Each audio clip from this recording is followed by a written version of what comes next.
नमस्कार दोस्तों एवं मेरे विद्यार्थियों।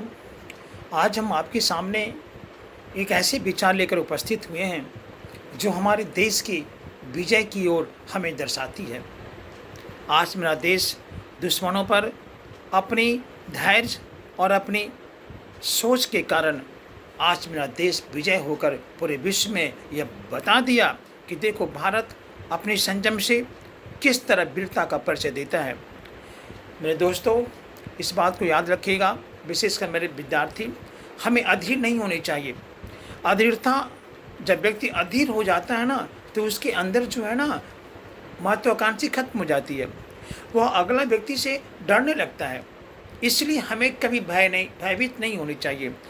जब दुश्मन आपके सामने खड़ा हो जाए तो उसके सामने हथियार डालना बहादुरी नहीं है, उसके सामने लड़ना बहादुरी है, जो हमारे देश ने आज किया। जबकि ताकतवर देश है, वो चाहता तो बहुत कुछ कर सकता था, लेकिन उसने अंत में क्षमा कर दिया, क्योंकि वीर पुरुष का यही पहचान है कि क्षमा करना। जब कोई व्यक्ति शरण में आ गया हो, झुक गया हो, तो उसे क्षमा कर देना एक मानव की श्रेष्ठता है, जो हमारे देश के लोगों ने किया।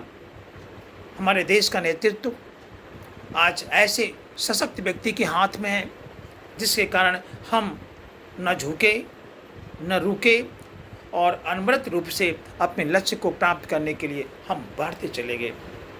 इसीलिए कहते हैं अधीर मत होना, सफलता मिलेगी, जरूर मिलेगी। हम अपने कर्म पर अग्रसर होते रहें, आगे बढ़ते रहें। आप देखिएगा एक न एक दिन आप लक्ष्य के नज़दीक पहुंच जाइएगा। इसलिए हमें अपने मनोबल को कभी गिरने मत देना, क्योंकि एक बार मनोबल जब गिर जाती है तो फिर इंसान उठ नहीं पाता है। इसलिए हमें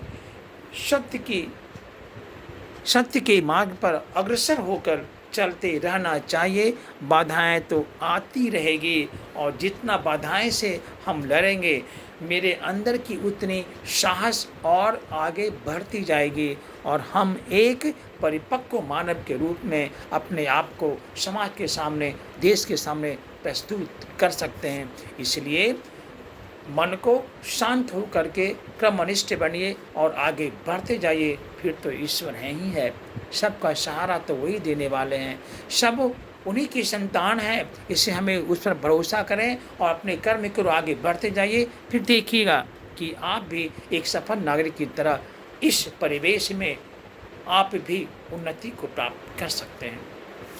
नमस्कार।